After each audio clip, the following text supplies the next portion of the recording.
Hi friends, மீன் குழம்பு எப்படி வைக்கலாங்கிறது ஒரு குட்டி மினி விலாக் பார்க்கலாம். ஒரு சட்டியில் எண்ணெய் ஊற்றி கொஞ்சம் கடுகு போட்டு, கடுகு பொரிஞ்சதும் கருவேப்பிலையை போட்ட பிறகு நம்ம குட்டியாக ஒரு பல்லாரி எடுத்து நீட்டை வாக்கில் வெட்டி அதை போட்டு நம்ம வதக்கணும். நல்லா வதங்கின பிறகு நம்ம என்ன பண்ண போகிறோன்னா, தக்காளியை நல்லா அரைச்சி இந்த பல்லாரி நல்லா வதங்கின பிறகு தக்காளி அரைச்சி உள்ளே ஊற்ற போகிறோம். ஊற்றி தக்காளி நல்லா பச்சை வாசனை போன பிறகு நம்ம என்ன பண்ண போகிறோன்னா, அதுக்கடுத்துல தேங்காய், இதுக்கு இடையில இது பல்லாரி வதக்கும் போதே ஒரு 5-6 பல் பூண்டு நம்ம இடித்து உள்ளே போடலாம். சூப்பராக வாசனை வரும்.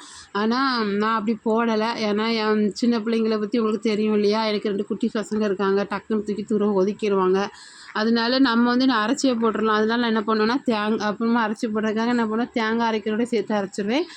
இப்போ தக்காளி நல்லா வதங்கியாச்சு. தக்காளி வதங்கின பிறகு ஒரு மிக்ஸி ஜாரில் தேங்காய், 5-6 பல் பூண்டு, ஒரு பல்லாரி எடுத்து நல்லா அரைச்சி வச்சுக்கிட்டு, அந்த விழுதியும் தக்காளி நல்லா பச்சை வாசனை போன பிறகு அந்த விழுதியும் நம்ம சேர்க்க போகிறோம். சேர்த்து நல்லா கிளறி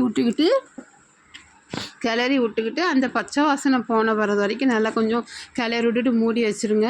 மூடி வச்ச பிறகு நம்ம என்ன பண்ண போகிறோம்னா, தேவையான அளவு காரத்துக்கு வத்தல் பொடி சேர்க்க போகிறோம். வத்தல் பொடி போட்ட பிறகு மசாலா ஐட்டங்கள் சேர்க்கணும். இது நான் தனியாக அரைச்சி வச்சுருக்கேன். மல்லி, ஜீரகம், மஞ்சள் எல்லாம் போட்டு வறுத்து, கட்டி மஞ்சள் எல்லாம் போட்டு வறுத்து திரும்ப கடையில் போய் நல்லா மிஷினில் கொடுத்து அரைச்சி நான் வச்சுருக்கேன். மசாலா எல்லா குழம்பு ஐட்டங்களுக்கும் எல்லா குழம்புக்கும் போடலாம். சூப்பராக இருக்கும்.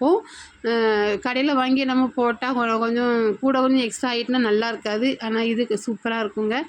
இதை போட்டுட்டு அப்புறமா நம்ம என்ன பண்ண நல்லா வதக்கிட்டு, இதுவும் நல்லா பச்சை வாசனை போகிற வரைக்கும் மூடிட்டு, பச்சை வாசனை போன பிறகு காயப்பொடி நல்லா மேலே கொஞ்சம் போட்டுட்டு, தேவையான அளவு உப்பை போட்டுட்டு, அதுக்கு பிறகு நம்ம கரைச்சி வச்சுருக்க புளியும் உள்ளே சேர்க்க போகிறோம். சேர்த்து அப்புறமா நல்லா கொதிக்க வச்ச பிறகு, நல்லா கொதித்த பிறகு நம்ம கழுவி வச்சுருக்கிற மீனத்துக்கே உள்ளே போட்டு ஒரு 5 நிமிஷம் 10 நிமிஷம் கொதிக்க வைக்க போகிறோம். கொதிக்க வச்ச பிறகு மல்லி இலையை தூவி நம்ம இறக்க போகிறோம். மீன் குழம்பு ரெடி. சாப்பிட்லாம் வாங்க.